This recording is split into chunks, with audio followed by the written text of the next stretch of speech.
Just look beautiful. Go on. Let's get my receding bit there. Yes. Well, not as bad as... Yeah. There is a recession.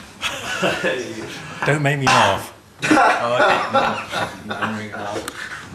Don't make Stuart laugh. Because my chest vibrates, and so the camera vibrates. Well, you could shoot from the stomach. Shoot from the hip. That's what You want to hear my intestines? well, it might be more interesting than what I've got to say. Stephen, just before behave a few minutes ago, you were saying you weren't quite sure what to show. Well, I'm still not sure. The weblog work, or what was the other? Well, you see, I brought along a number of different DVDs, which was sort of, for want of a better word, sort of little curated, I believe the word is, programs that I thought would sort of be interesting as little, collections of work in their own right.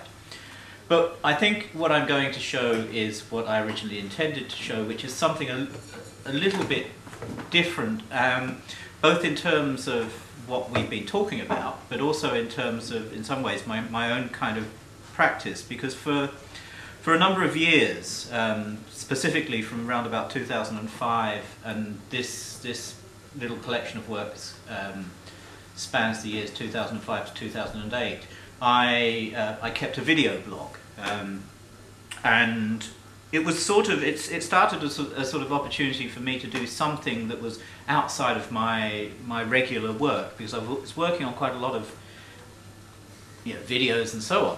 But I was also finding that I was making these little sort of sketchy pieces that were all sorts of things, partly diaristic, partly sort of little experiments, partly little kind of observations of particular places and situations that I was finding myself in.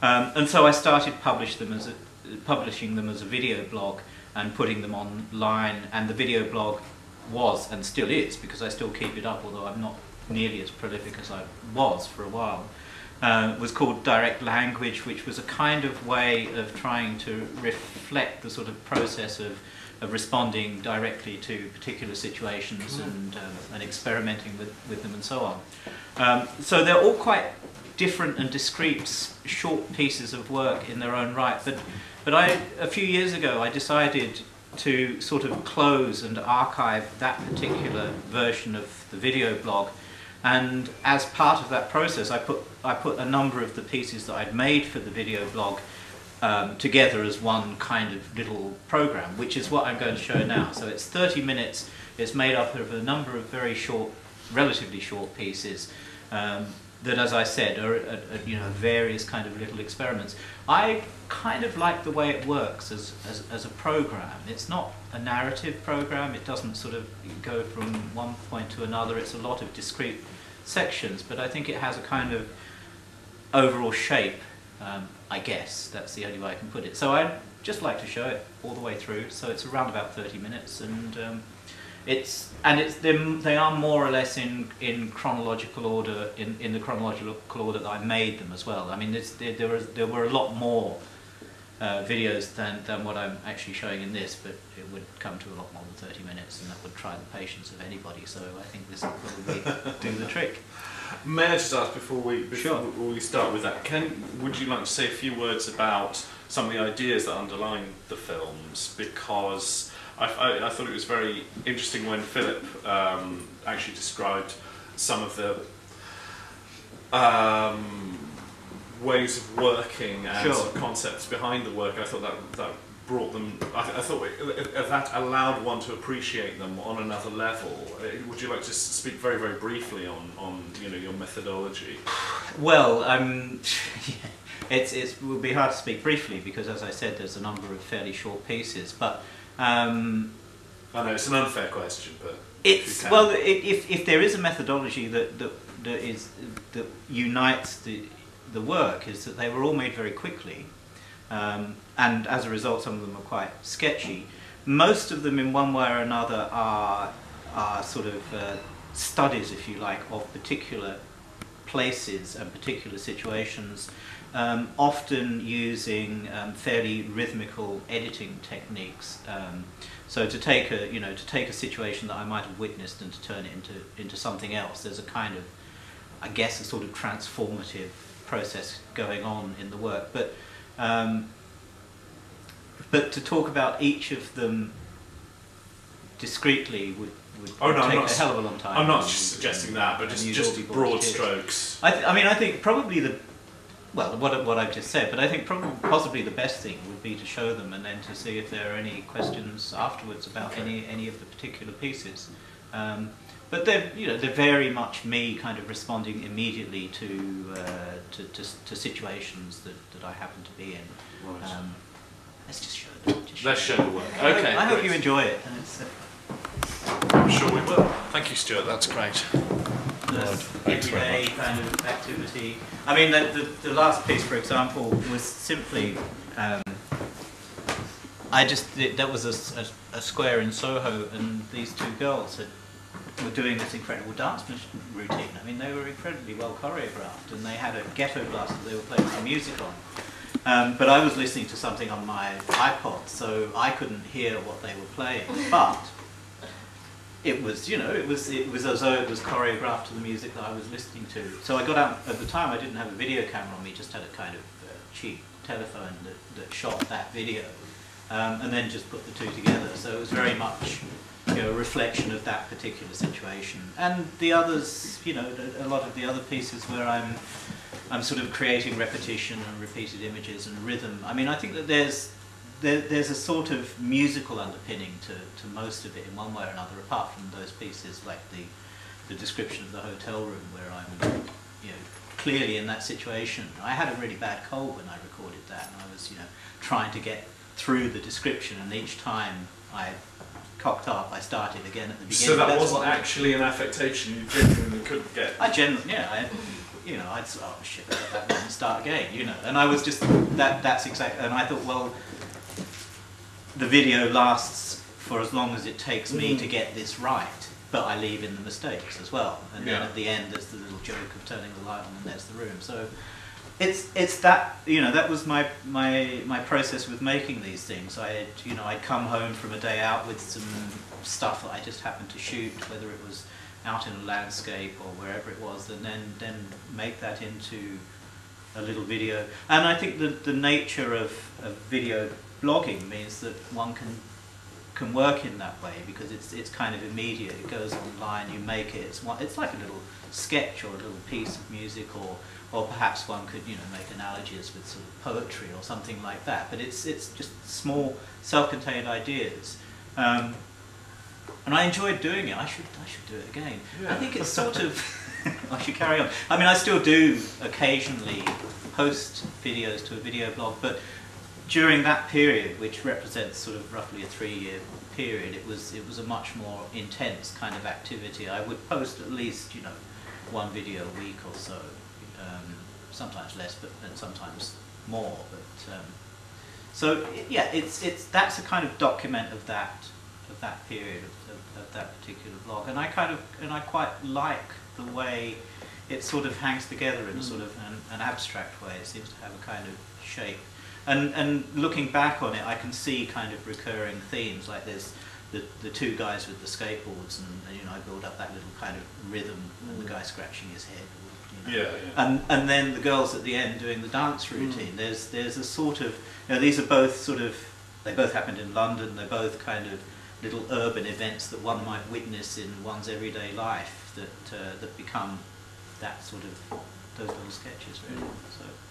You mentioned abstract. There were some sections in the middle, the colour flickering, which sounded like the sound of someone pulling a jack in and out of a speaker or something like that. Yeah. And then a visual equivalent, and then it went to blue, and then you think you're seeing flat blue created by the computer, and you realise, no, it's sky, and then there's sort of the top of a fountain coming in. Yeah. And then just before them there were this sort of almost interference pixels. Yeah. Do you mind explaining those three, which were quite, what was sort of harder than the others to actually see understand exactly what it was you were seeing? Well, I mean, the more abstract pieces were sort of little examples of what I was talking about earlier. This idea of digital materialism, the way of making image into sound and vice versa, and then editing them in such a way that it creates a kind of rhythm. And they're abstracted. But the first one, which was the sort of fairly kind of noisy abstract, almost monochromatic image, was simply by, if I remember rightly, because I did a lot of this stuff and I can't always remember exactly how I did most of it, but I think that was a case of taking some sound files, creating an image from it, or a series of images from the sound files, and then taking them through several generations of compression until you end up with something which is very kind of hazy and sort of unfocused and abstracted, and you see some of the kind of digital artifacts in the abstraction. And then I simply kind of animated those to the sounds that created them, so the clicky sort of scratchy sounds. And then with the colour field one, that started life as a long time ago, before I was actually doing the video blog, as a web piece which I called, this is sort of filmmaker's joke, I guess, I called it chroma codes. Digital filmmaking in joke, chroma codes, chroma codes. But actually what I used was the, I don't know if anybody knows anything about web design and hexadecimal colours. Every colour has a code in HTML. So what I did was I used every single colour that is possible to use, and I created this website which had a refresh, so that it would just basically cycle through the colours that were at 216 in PC and 246 in Mac. It's probably changed now, this was a long time ago. So that piece was actually taking all of those colours and then creating an abstracted piece by literally scrubbing through them along the timeline of Final Cut Pro. So I would have these images with a sound along the timeline, and then using the mouse and scrubbing the pointer along. For people who use early versions of Final Cut Pro might understand what that means, but you kind of and then outputting that to another. Usually, it was difficult to output from Final Cut Pro to any other digital format than recording out to a digital camera, so that's often what I was doing, and then recapturing that. So in that process, kind of performing a kind of an abstracted sort of musical kind of live situation. And then with the, with the image of the, it was simply the top of a fountain shot against a blue sky.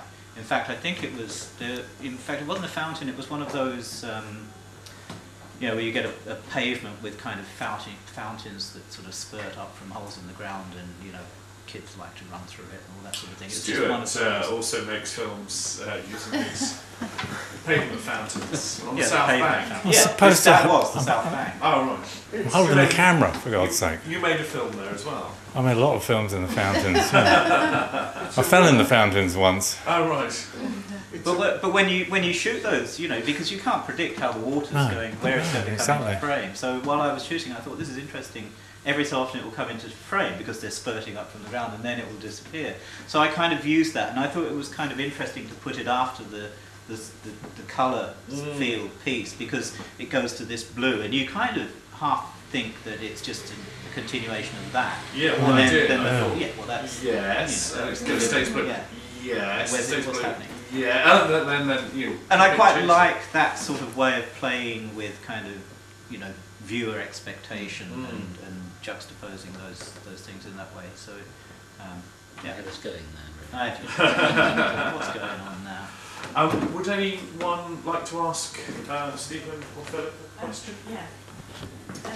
Philip, could I ask you a question about the films that you made where you translated the porn into piano music? Oh yes. You said that you cooked it up in some software. Is that the software that you designed yourself, or? Well, yes and no. There's a thing called Max MSP Jitter. I don't know if you heard of that. Can you spell that? It's MAX / MSP / Jitter, and Jitter, and it's a software itself, and it allows you to create. It started off as an audio thing. That's the Max MSP, and the Jitter was the visual element. And basically, a bit like circuit diagrams, you put together little blocks of stuff, and you can then turn those into an app. So it's not like having to write things in C or whatever some people seem to be able to do. So this is a bit like sort of halfway between.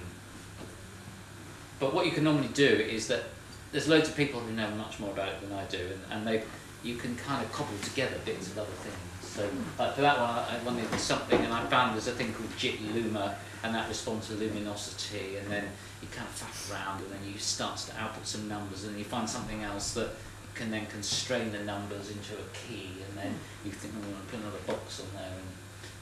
And what's it actually used for generally rather than art?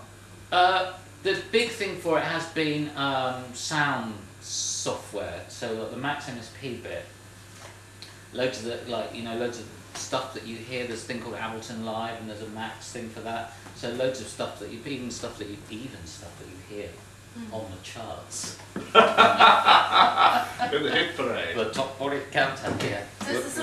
So it's almost like a synthesizing. Yeah, it's basically a series of components that you can put together, and it started off as an audio thing, and then the jitter was the visual elements. So people probably have used it for building VJ things. Is it for like when you put your CD in the computer and it just suddenly? No, it's not that. It's more that, I mean, I don't really go so much of this sort of stuff myself, but you know those VJ things that people do, festivals and stuff. Well, some people might know. I'm aware of those. You know what I mean. Yeah. A lot of those, some of the apps were built from using Max MSP Jitter to allow you to do all those kind of transitions, dissolves, and beat timed. You can get that. You can do. I mean, that's what I was saying. Those things you put in the CD player are different then. That make those. Oh, the pictures. visualizers, you mean? Are they using a similar software? They're using those ones that produce all those shapes. From your CD. They're often based on algorithms. So they're different. So that's different. So these aren't algorithms. So how they work? How they make the relationship between the sound and the pictures? They're not algorithms. You need to define a relationship. So in that instance, it was based on the changes in luminosity. So it's measuring. So it's measuring the changes in luminosity and then outputting a number that relate. A bit like a light meter. So is it sort of a binary? It's like a digital. It's like if you had a light meter and you did exactly the same thing. You put your light meter in front of those pixeled images, and then you wrote a number down each time it changed. And then for that number you said, okay, let's make that, multiply that to make it a frequency. That can be mid-lay. Okay, the light's changed now. Okay, that can be C sharp. A bit like this. So you're choosing the notation for the luminosity, are you? Or is the computer choosing? No, what I did was it spews out a load of numbers just in the way I've described, in exactly the same way that you would if you had a light meter there. What I did was, I cheated a bit, is that I constrained the numbers to a musical key. So I could have just left the numbers running, which would have been much more the intervals were defined by the changes in the picture, but if I just let the numbers run, then the notes would have been all in different key, well, not in any key. Yeah, so it would have been. It would have been kind of more mid-20th century abstract. Yeah. Which I tried that. But because actually what was really nice about it was it actually was very pleasant to listen to, as well as, you know. I like to lull you into a sense of humour. Stephen has a far more aggressive approach to his audience. I like to lull you into a sense of whatever. I thought it was quite an interesting take on the whole visualisation of sound concept. Because, for example, like Norman McLaren, a lot of the stuff that he did was just awful. A lot of the audio stuff that he did. Awful? I thought so. Atonal. Okay, very atonal, yeah. But I went to go and see the Oscar Fischinger exhibition in the Amsterdam Eye Museum recently, and that was quite interesting to see a lot of his original pre-production drawings of the visualisation of sound. But he worked quite a lot with like light organs and all those same kind of concepts as well. Yeah, like I said, there's been a whole. Yeah, I mean it's a massive genre. And I was trying to take the mickey out of it slightly, because a lot of those light organ things get very mystical. The people start writing about it, and it's like, hey, but it's like they've been to the mountain and they've uncovered some secret link between this particular tone of purple and F flat. And I was kind of like taking the mickey out of it a little bit, the idea that. Because the relationship can be anything you define, really. There is no finite relationship between C sharp and purple. It's whatever you come up with. So it's as you can see with like Stephen's thing with the sound, it could be anything you want, really. Unless you really have synesthesia, whatever it's. Unless you really. How do you say it? Synesthesia. Yeah, you've got If you've really got it, you know, you might be able to say. But I think that's subjective still, isn't it? It's like, what Yeah. was Thursday, you know. The thing is that synesthesiasts, I'm inventing the word there, can never agree. You see, like one person might hear a colour and hear it one way, and another person hears it another way. They can't agree. So Yeah, there's it's very subjective. I don't think it's a defined science as such as of yet. There is no language that is commonly agreed. not spoken by more than 2 people. I can't remember who it was. Although there are certain colours that I think crop up more. I mean, there's the psychological impact with colours, like, you know, if you paint a cafe yellow, people don't tend to order much food, and obviously red, you know, that's the thing. But that's a different thing from synesthesia, per se. Yeah. Where it's supposed to be a musical, it fits music, fits sound. Any more questions? Can I ask, do you play normal instruments as well? Like, Well, Stephen's very good on the harpsichord, isn't he? Yeah.